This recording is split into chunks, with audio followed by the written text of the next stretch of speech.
Good evening and welcome to Free to Heal. Thanks for joining us on YouTube. You can find us at Facebook, Instagram, Twitter.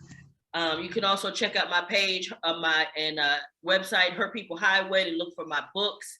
I'm Noreen McClendon, and this evening we are extremely blessed to have with us April Adkins. And April, I will let her tell her story, but I met April when she was incarcerated, and April, one of April's very close friends, was a tenant in one of my properties that our nonprofit owns. And it was interesting because the tenant told her, "Hey, anything that Noreen is involved in, you should get involved in it." And I have to say also, starting at the top of this, that April, I like her so much better unincarcerated. She's a much kinder, gentler April, not being incarcerated, which makes so much sense to me. But there was a stark difference. I got to see on the outside. April and I have remained in contact since she came home, and you could tell us how long that's been, but we've, had a few encounters and stuff since she's been home, which have been great. I think they've been beneficial for both of us. And so, but before I do that, I want to give my in-house crowd an opportunity to check in. Anything on your mind? Don't you do it. Anything on your mind, young lady? No, I feel good. You feel good?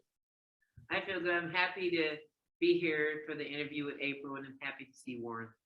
Okay, and we have Warren from Ride Pool Threat Assessments, who was our cameraman for pretty much up until a few weeks ago. He decides to move.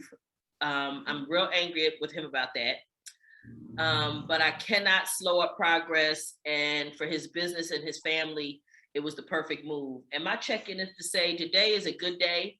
I feel really blessed, April, that you have agreed to do this interview with us, because you're what I consider a successful reentry story. There are so many things that you did. So what I want to start with, and you had a question, what'd you say? How much time did you do? April, so he wanted to know how much time you did. So what I want you to do is we're gonna start, but first we'll answer that question. How much time did you do? 27 years, 6 months, and 25 days. All state time. All On a single ride, right? all standing up. Yep. Okay, so all state time. So now let me ask you this: did you do it all at the same institution? I did like about 2 months somewhere else, but mostly everything was at CIW. Okay. They don't have that many women's prisons, do they? No, there aren't that many women's prisons in the state. No, they different levels. When I went, it was 4. When you went in, it was 4. I mean, it was they had CRC, which had a yard up there. They had Avenal, Stockton, and CIW. It was only us 4.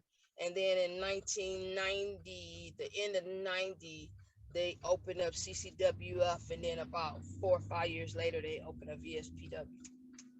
So now I guess there's about 6, basically. No, they closed Avenal. They took Avenal, gave Avenal to the men. They gave Stockton to the men, and they gave, I don't know. Yeah, they gave Stockton to the men.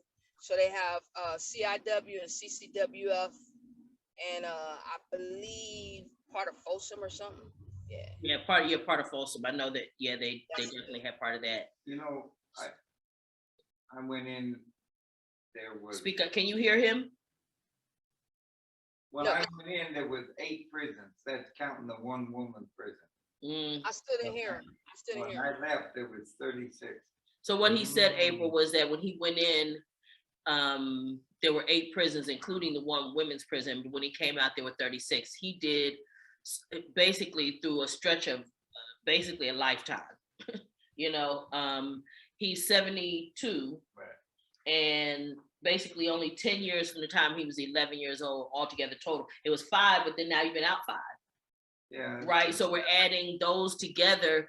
But from the time he was 11 until he was 65, he had only been out of prison 5 years, his entire life. And then now he's been home for 5 years. So that's why the big disparity between how many prisons there were. And then the interesting thing with him too is, as they opened those men's prisons, they would send him to all of the prisons to help deal with their plumbing issues and stuff. It just is, it's a crazy system, but it is what it is. So in any event, what I wanted to do is I wanted to take you back to and give you an opportunity, just as much of your story as you'd like to share with our audience, to let people know, you know, who you are. And I just want to give you the floor with an eye on making sure that they understand how you did your time, and then also what the transitions that happened while you were incarcerated, as well as what happened when you came home. Because I think you hit the ground and running and have done some exceptional things since you've been home. I mean, how long you been home now, April? Is it 3 or 4? It'll be 5 in June. The time is just April. Right. You hear me? 5 2 or 3, 3 or 4, 5 Right. years.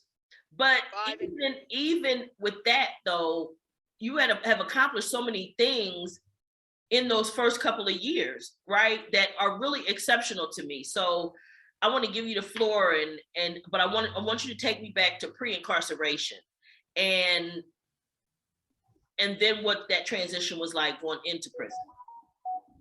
Okay. Pre-incarceration, before I went,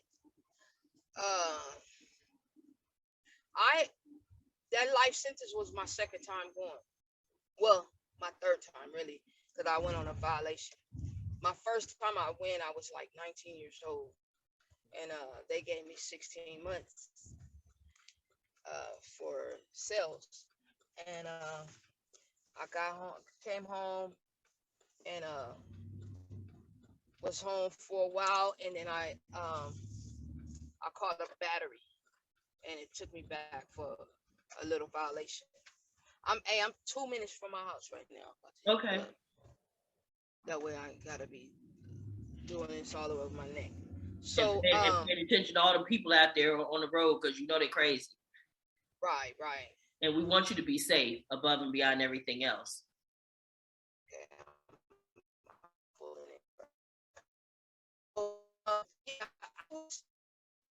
You're breaking up right now wherever you are. I just put up at my house. Can you hear me? I can now. Okay. Looks like your video froze, but I can hear you, which I couldn't a minute ago. Can you hear me and see me now? I can. Okay. Okay, wait a minute. Okay, wait. You're moving around. Let's see when we get situated what it's looking like. Okay. You wanna let me get inside then, so I can we can get away from the static? Sure. Yep.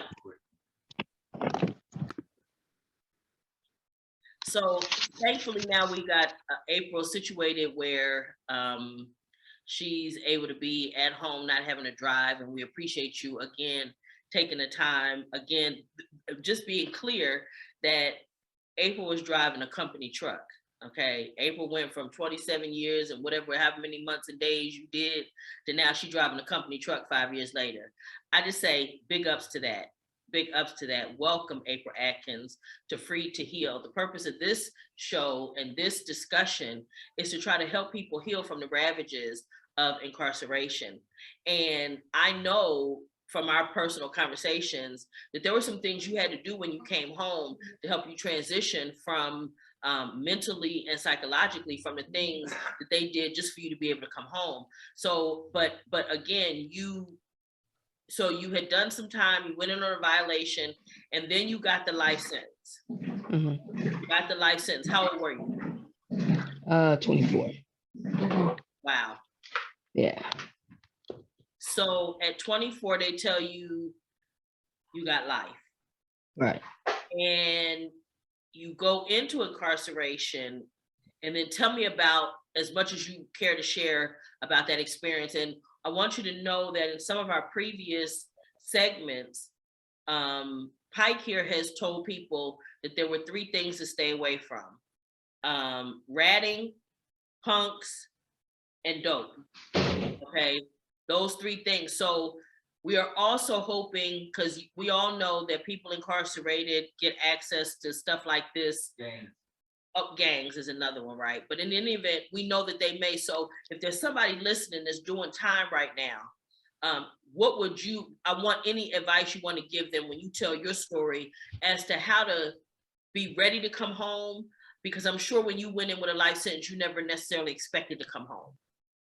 I had 2 life sentences. Okay, see, so clearly you didn't expect to come home, but Not at all. here you are. So for anybody that's thinking, I'm never coming home, that's doing time, what, as you tell your story, can you weave in there some things that might actually help somebody do time in a better way that's going to serve them and not serve the system? So, Right. First of all, you're not going to come home if you don't know who you are. That's what you got to figure out, who you are, what made you tick, what made you that person at that particular moment, or them years, or the time before that. You have to basically confront it, you know, forgive it, and grow from it. But you have to admit it, though. That's number one. The hardest thing is to admit it. You know, I went to prison. I went to prison at 12 years old when I was pushed down on that ground and I was raped. I put April in prison that day, and I became a persona. I became the protector. I became the one that no one would see as being soft, period. So the same department of, they want to put as correcting, let this 12-year-old walk out of the police department from picking the person who raped them and never checked on me. And I never even mouthed the words that I was raped for 36 years because I tried to forget about it. So I went to prison. I was a lost soul. I was existing every day to not be found out, basically. If you are, you know, I had this conversation with one of my brothers one day, and I said, the victim of the victim. And he was like, that's an oxymoron. I said, everybody in prison is a victim. Not saying that they are a victim of the system. I'm not going back and forth about that part, but I'm saying no one wakes up and say, let me be deadly. No one wakes up and say, let me use drugs. Nobody wakes up and say, let me do this. What it is, we all take these defense mechanisms and we plan them to ourselves. You know what I mean? That night when I went out and did this ride along with these gentlemen that did this stuff, I had a defense mechanism. I couldn't let them see the blood in the water because the sharks would have came. So if I would have said no, this was my thinking. If I would have said no, I would have been considered weak, and they may take me and throw me on the ground like that boy did when I was 12. oh my. So I had to. I called myself protecting myself, but I in turn put myself in.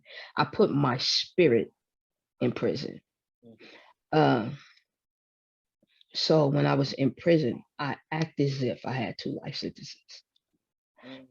I act as if I was never coming home. I act as if I was only in there existing because that's all I had. I only had act as if because I didn't know how to be. You know, A second, question. I think it's when you got a life sentence. Can you hear him? Mm-hmm. Go ahead. I think it's a good thing that you think you're not coming out. It makes you stronger.